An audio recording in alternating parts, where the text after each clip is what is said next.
Paano kunwari, Juan de la Cruz? Taiwan? Taiwan ba? Sabi mo, galing Taiwan? Wag lang sa potential na enemy natin.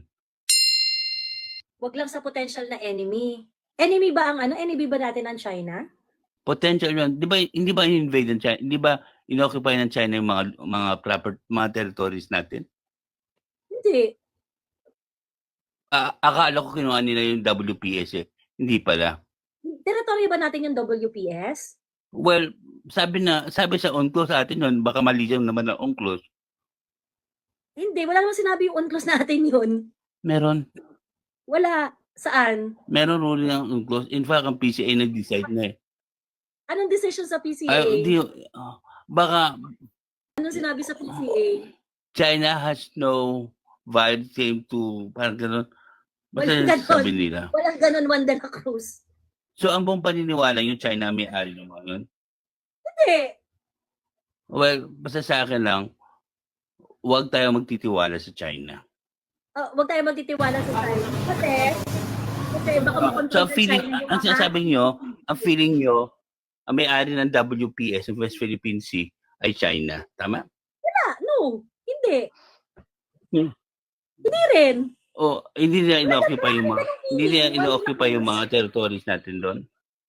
Hindi, kaya nga sinasabi nyo hindi ino-occupy ng China ang territories natin. Ano yung territory natin doon, Juan de la Cruz?